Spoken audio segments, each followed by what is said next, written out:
Hello everyone. How are you doing today? I hope it's fine, right? I'm also doing good. So let's start today's session. But before we do that, let's recap what we learned yesterday. In yesterday's session, we saw one mode of learning, yeah, which is based upon anchoring. Okay, so there is some stimuli which has a cause and effect. Okay, so the effect is the action that you take. So we discussed that yesterday, and we saw a few techniques which you can use, to come out of anxiety and all that negative emotions. Okay, so I hope you tried those techniques at home. You wrote down those two things which I asked you yesterday. That is your positive emotions and negative emotions. What are those anchors which are causing the positive emotions, and what are those anchors which are causing the negative emotion? And then I taught you a technique of replacing the positive emotions over the negative emotions. So whatever are the anchors for negative emotions, we have to remove those anchors and replace them with positive anchors. Okay, so that was in brief that we saw yesterday, and then we'll be discussing about that in time to come. Now today we'll discuss two more learning methods. Okay, so let's start.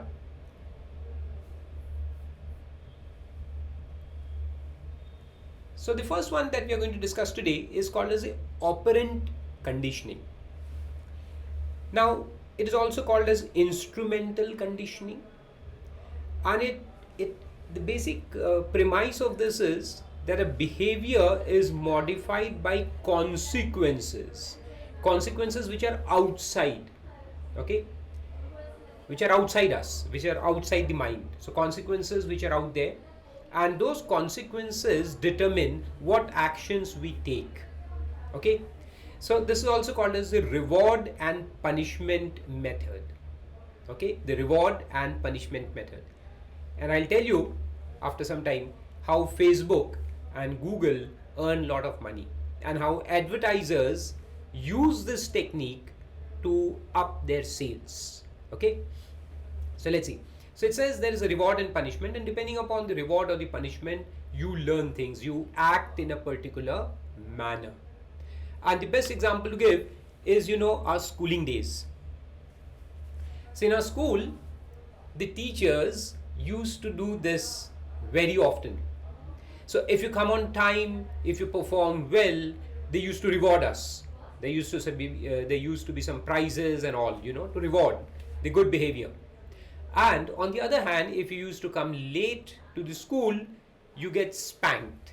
Okay, in the old time. Nowadays it is not allowed to hit students, but in our times when we were in school, we used to get a lot of spanking. Okay, so that is a punishment. So that was under the premise the teachers used to think that if we do this, these students will improve. Now whether they improve or not is a different story altogether, but yeah, they did it for that purpose. Okay, so there is reinforcement and there is punishment. So reinforcement can also be called as a reward. So there is reward and there is punishment. So let's see a few examples of this. Okay, so the person who developed this technique was Skinner, and he said that desirable outcomes are more likely to be repeated. Okay, are more likely to be repeated. And this is what our parents used to do, that if you do my work, they used to bribe us. So hey Farooq, if you go and get me that glass of water, I'll give you one chocolate. You'll get this, you'll get this, you'll get this. If you eat, for the small kids who don't eat normally, so the moms would tell them, hey son, you eat this whole thing, if you finish this whole bowl, then you will get one chocolate. So the chocolate was a reward for which the child used to eat that nutritious bowl. Okay, so that is called the reward method. So if a desirable outcome is envisaged, you will more likely do those things. Okay, or on the other hand, if undesirable outcomes are foreseen, then there is less likely to repeat those things. So this is the punishment side of it, the spanking.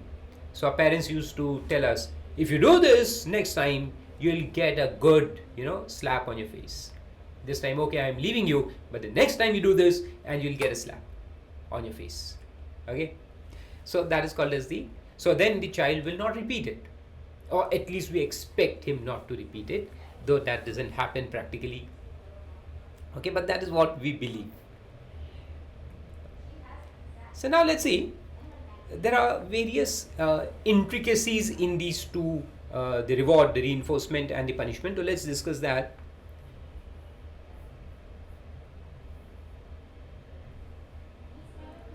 Okay. So on the reinforcement side, you can see there are two ways of reinforcement. One is the positive and one is removal of negative stimulus. So either you present a positive stimulus or you remove the negative stimulus. Both has the same effect, that is the behavior will increase. So I'll give you an example of both. So positive will be, as I told you just now, that if you bribe your child saying that if you do this, you'll get a piece of chocolate. Okay, so that giving of chocolate is a positive stimuli. So the student or the kid will do it. Second is negative stimulus to be removed. You remove the negative stimulus and the reinforcement happens, the behavior increases. For example, you are in your office doing some work and there is some disturbance. Your colleague on the next table is having a call, a long call, and is shouting on that call. So that is a negative stimulus which is existing and which is not allowing you to concentrate on your work, right? Now, if you remove that negative stimulus, means if you ask your friend to go out and speak, go out of the office and speak, and if he moves out, then your behavior increases. Means your focus on your work again increases. Okay. So one is reinforcement can be by putting more positive stimulus or removing the negative stimulus which is, restricting you from doing that thing. So once that restriction is gone, you will start doing the things again, right? Similarly, there can be many examples. Like in school days, we used to sit on a particular bench. Say I got a back bench and I couldn't see the board. So that's a negative stimulus which is existing. Why? Because maybe I have a number and I have not got my eyes tested, so I'm not able to clearly see the board, and therefore my marks are going down.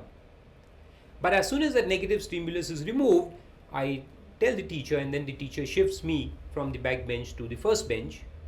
Then what happens? I focus more and I get more marks. On the other hand, there is punishment.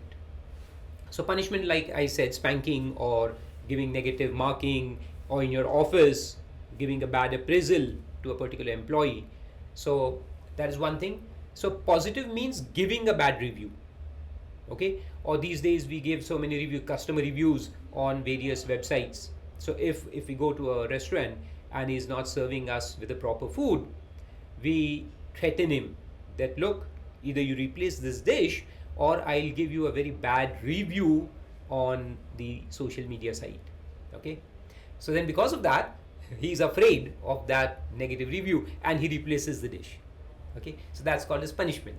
So you can punish somebody. So positive means giving that punishment, presenting with the punishment. Okay, positive means presenting the punishment. So that will have a decrease in behavior. So your behavior decreases means he will not serve you bad food. Or if the restaurant owner is shouting at you, and as soon as you tell him, look, I'll complain against you in the consumer forum, or I'll take legal action, or something else like a bad review in the social media site, then his behavior suddenly changes, his bad behavior decreases. Okay, and he then speaks to you in a good manner. Or the second is negative stimulus removed. Now I'll give a very good example which you'll always remember. So whenever there is a fight between husband and wife, not even fight, just a simple argument, what the wife says, either she says that, look, I'll hit you. So that is positive punishment, I'll hit you. Or she may say, I will never talk to you again. Okay, so I'll never talk to you means she's removing that stimulus. I'll never talk to you, and that improves your behavior, the husband's behavior. Don't do that. Please stay calm. Talk to me. I'll not do this thing again. The mistake. Okay. So these are the different modes, and then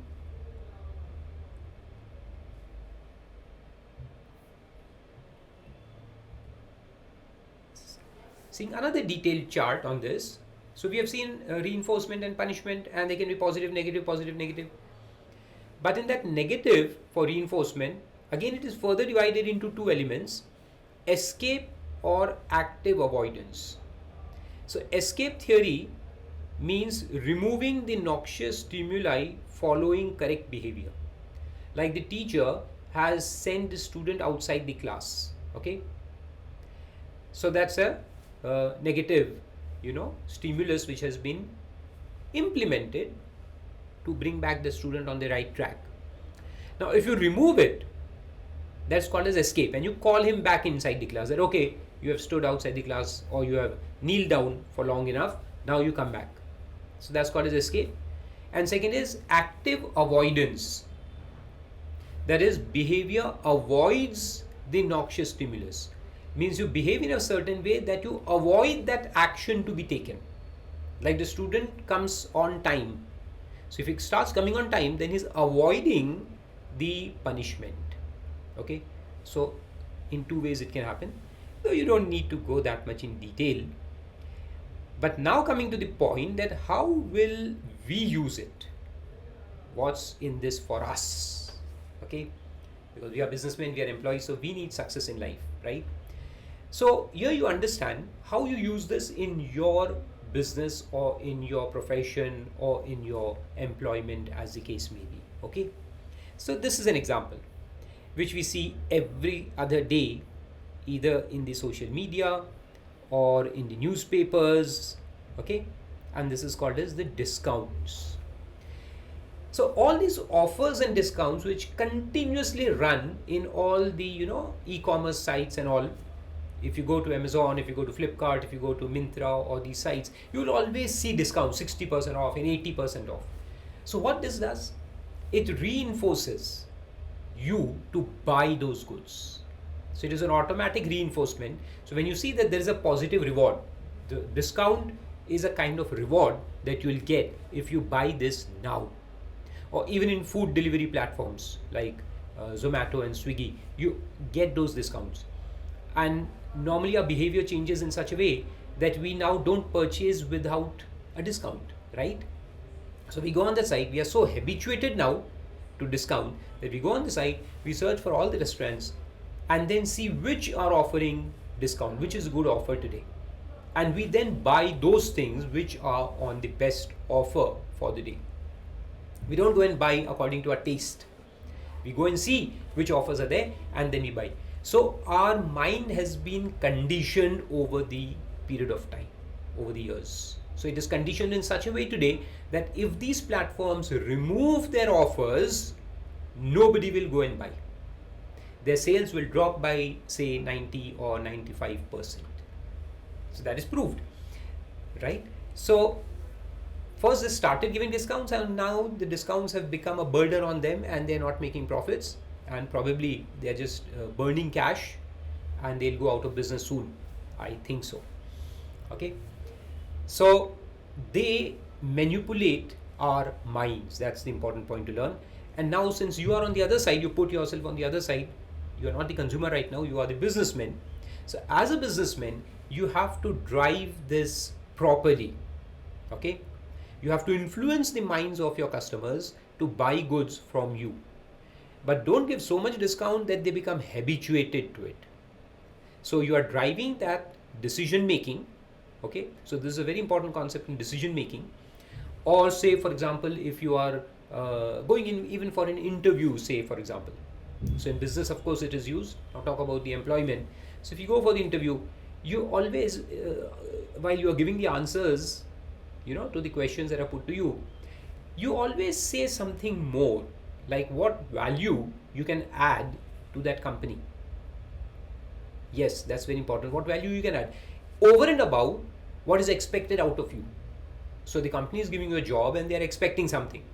Now you give a reward to the company, something more that I can give you.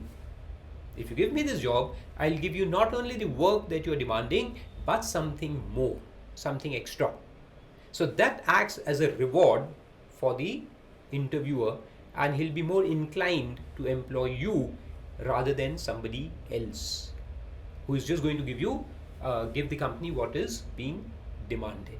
Okay, so if you promise to give something more, that acts as a reward and that improves your chances of getting the job, of getting hired, right?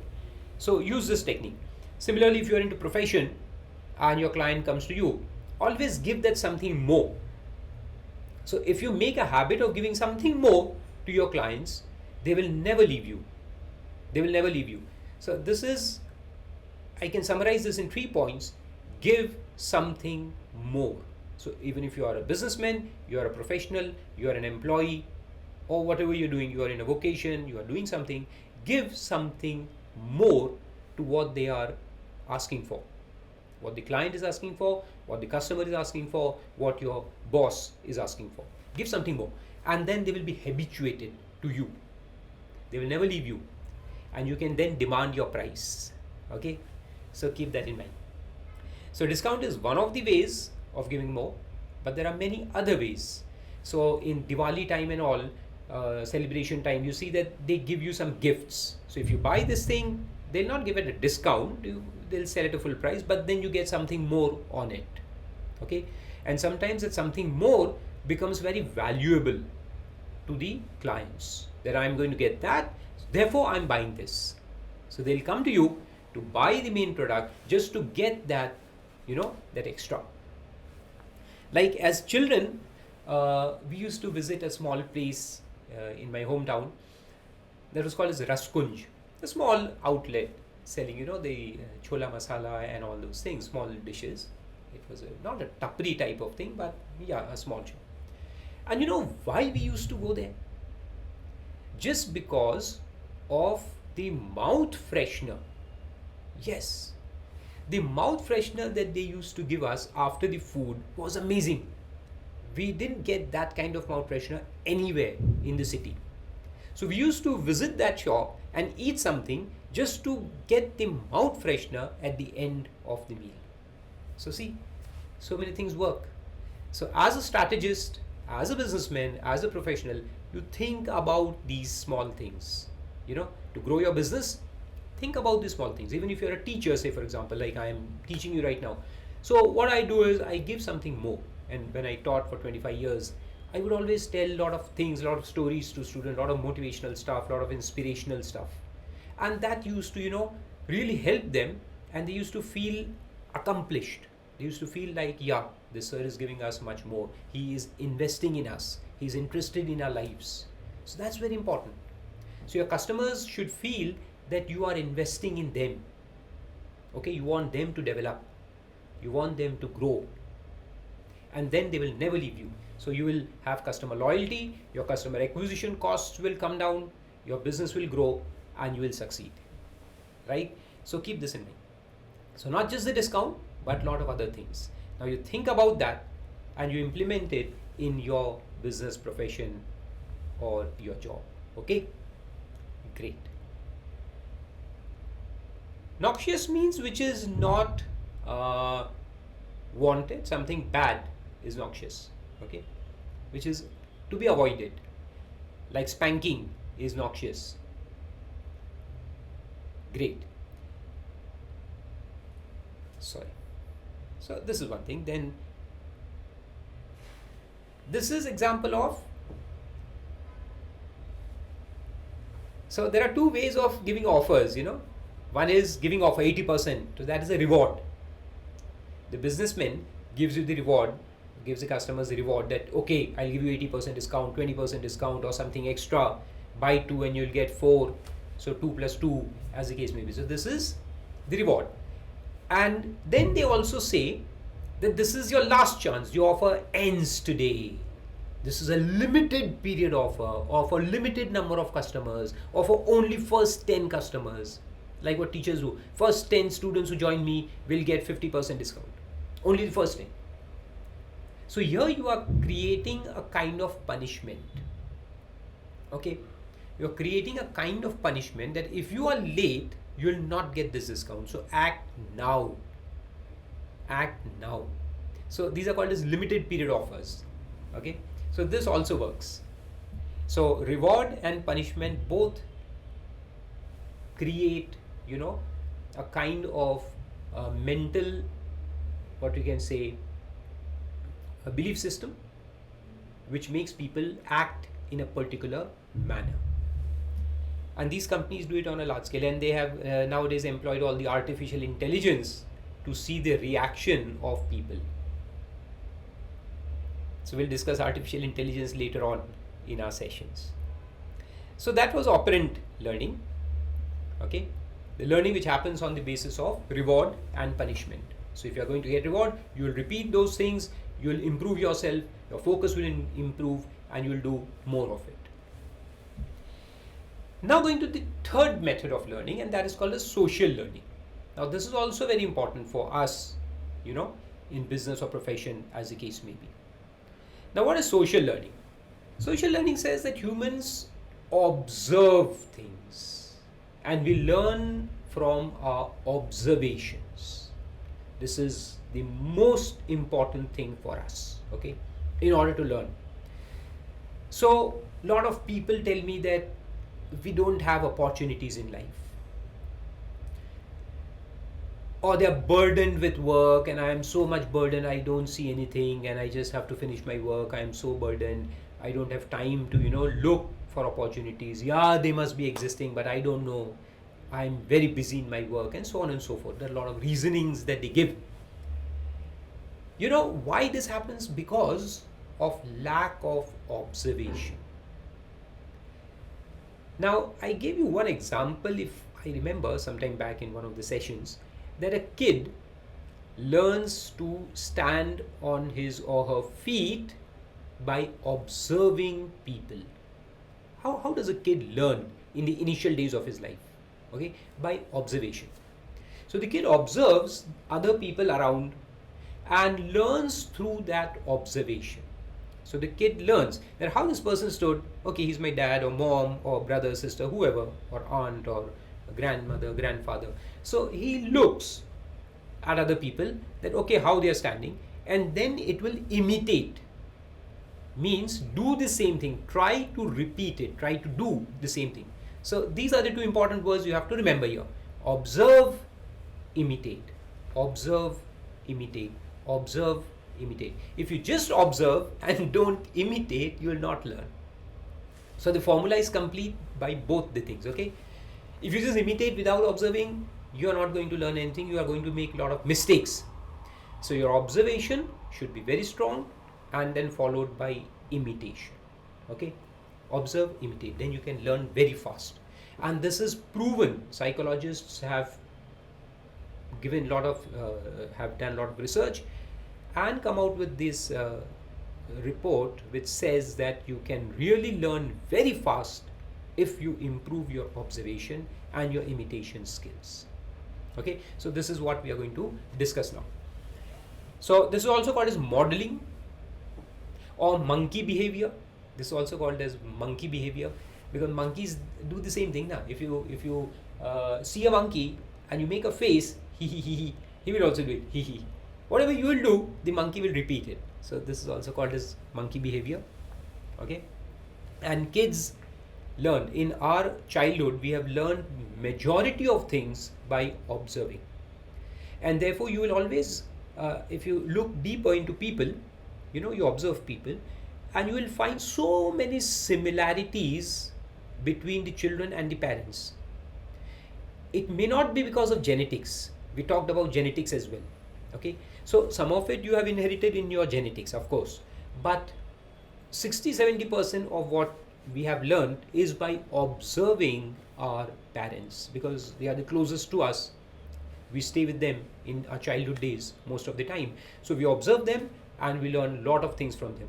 And therefore, you can really identify, you can see a child and a parent, even if you don't know that this child is a child of this person, but through observation and through observing the behavior, you can say that yes, this person is a child of that person.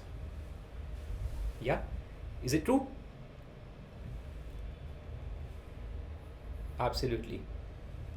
Yeah, so that's modeling.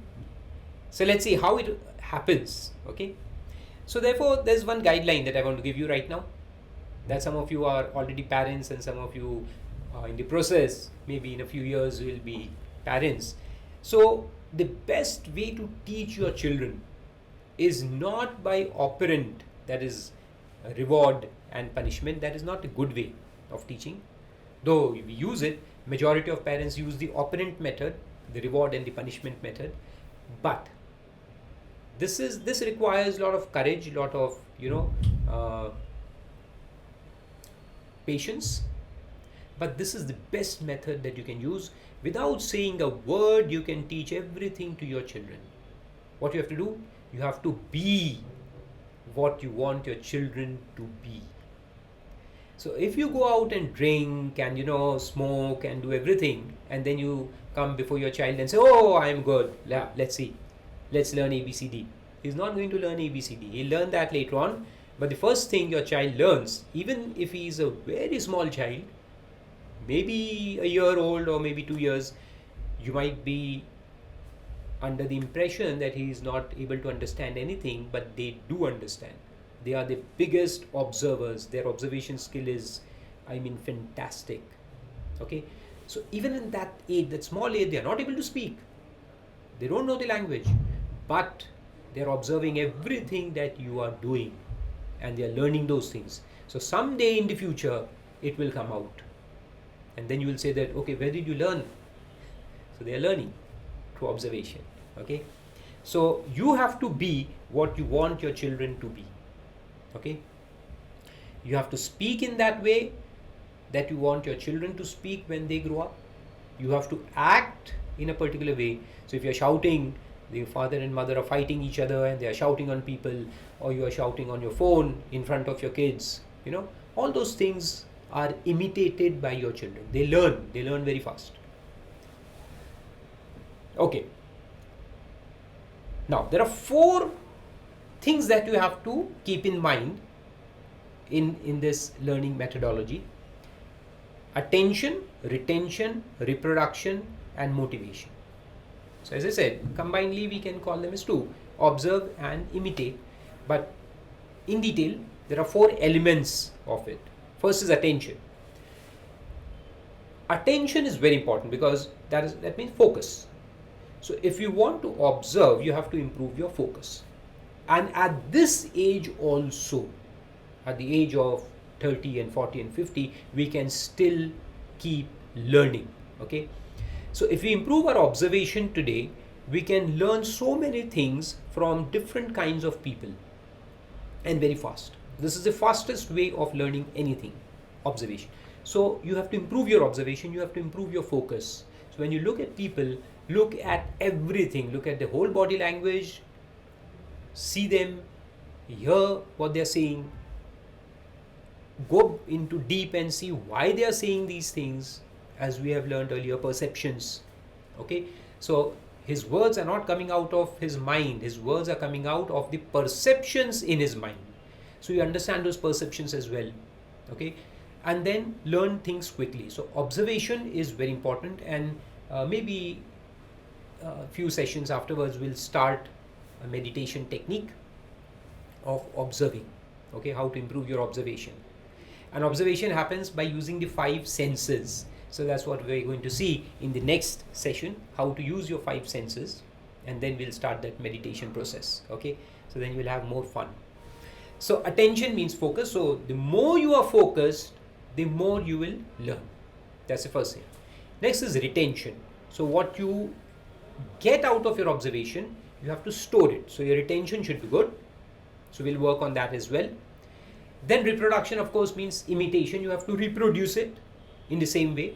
Like we learn dialogue, we watch a movie, we learn the dialogue, and then we speak that dialogue in the same manner, in the same tone. Okay, so that is repetition means reproduction. So you do it. Unless you reproduce, you will never be able to complete that cycle. So the learning will not be complete. Reproduce, and you need the motivation to reproduce. What's your motivation? Why? Why should I learn this? So that why is very important. Like, so I meet thousands of people every day, but I don't learn from everyone, right? So it all depends on what I really want. So first thing, it starts with why. So actually it starts with motivation. So if I'm motivated to learn about speaking, I want to become a teacher, for example, okay? So if I want to become a speaker, a public speaker, a motivational speaker, what I do is I go and observe all motivational speakers very closely. But if there is a comedy show going on, my attention is not there. If a music program is going on, I'm not attentive because I don't want to learn music. So I'm just relaxed. But when I go to a motivational speakers program, I'll be fully focused because I want to learn that. Because I'm motivated to learn that. So motivation is the key. Okay, that's the why, as we discussed in earlier sessions. That's the why, the motivation. Okay, so whatever you want to do in life, your goals. So we have set our goals. So now, on the basis of goals, you know that what is the thing that you want to learn. So now focus on those kinds of people who can teach you those kinds of things. Observe them. Observe them and learn from them. Okay, and then don't forget to reproduce. So it involves these four things: the attention, the retention, the reproduction, and motivation, which I have already explained to you. And the necessary conditions for effective modeling. Again, so this is now for your self-reading. It is given in more detail. So I already explained these points. And therefore, there's another point which people say, that normally a lot of motivational speakers speak about this point, that you are average of the 5 people you surround yourself with.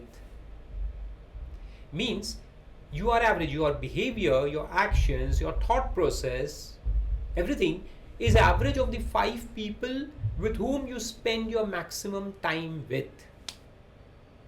So this is the last point for today, and this is an exercise that you have to do today. So there are 2 exercises for today. One was that earlier one, the goal setting we have already done. Now on that basis you make the list of what you want to learn and then observe those kinds of people. So in that chart that we had made, the Excel sheet that I had given to you, you add one more column, people whom you want to observe for each of your goals. Okay, so people you want to observe. Identify those people and then be focused on those people whenever you meet them, whenever you hear about them. So it can be another person like Amitabh Bachchan. I don't meet him, but yes, he's on the social media, he's a public figure. So I can read about him, I can read his autobiography, his biography, people who have wrote about him, and I can understand his psyche, okay, his motivations, his actions, what he does, what he doesn't do, and I can learn. So it doesn't only mean that you have to meet that person. Okay, so make that column and then start observing those people and learning from them. That's one exercise. Now this is the second exercise that you'll do. When I say that you are average of 5 people, it means different in different perspectives of life. So in my personal life, it will mean my friends. So as an individual person, who are my 5 best friends with whom I stay for the maximum number of hours? Okay, so I'll be an average of those 5 friends. In my office, I'm talking about my colleagues or my boss or my juniors with whom I spend my maximum time with. Okay, so your colleagues. Then if you want to learn something, you are going out there and learning things, then 5 mentors. Who are your 5 mentors? Then who are the 5 people you follow on social media? Influencers. So there are influencers whom we follow, right? So I'll be as good as those 5 influencers. and also the you can say the legends like Ratan Tata and different people. So you might have different legends in your life from whom you learn majority of things, and they can be your religious spiritual leaders as well, or business leaders, or so on and so forth. So you can learn from their biographies. So this is the second thing you have to do today. In each of these things, 5 friends, 5 colleagues in my office. Colleagues, they can be colleagues, they can be boss, juniors, as the case may be. 5 mentors who will there's difference in mentors and legends. Mentors are people whom you interact. Like, I can be your mentor, I can interact with you, I'm telling you insights, the daily points, I can tell you about yourself, I can talk with you, and I can tell you that what you need to do. These are mentors, the immediate connection. Then influencers, so 5 influencers and 5 legends. Okay, so make a note of 5 people in each of these categories and try to follow them, try to learn from them, try to observe them more closely and follow them. And right now, as I told you, do 2 things: write down the current list of 5 people and write down the proposed list. Like, I'm not telling you to leave those friends, but yes, if you find that these friends are not teaching me enough, you know in the sense that they have bad habits, so I also have bad habits. So if I want to improve my habit, I have to improve my friends' habits. If they don't improve, I may need to change those friends. So I need to have company of 5 good friends who will make me good as well, because I'll be average of them. Okay, so in my friendship, in my family life, I need those 5 close people. So whom you follow, whom you stay around with is very important. So make a list of what you have today and a list that you want for yourself. Okay, then find those friends, find those mentors, find those colleagues, find those people, find those legends, and follow them. Okay, so this is the exercise, 2 exercises that you will do today. That's great. And now we'll continue in the next session tomorrow.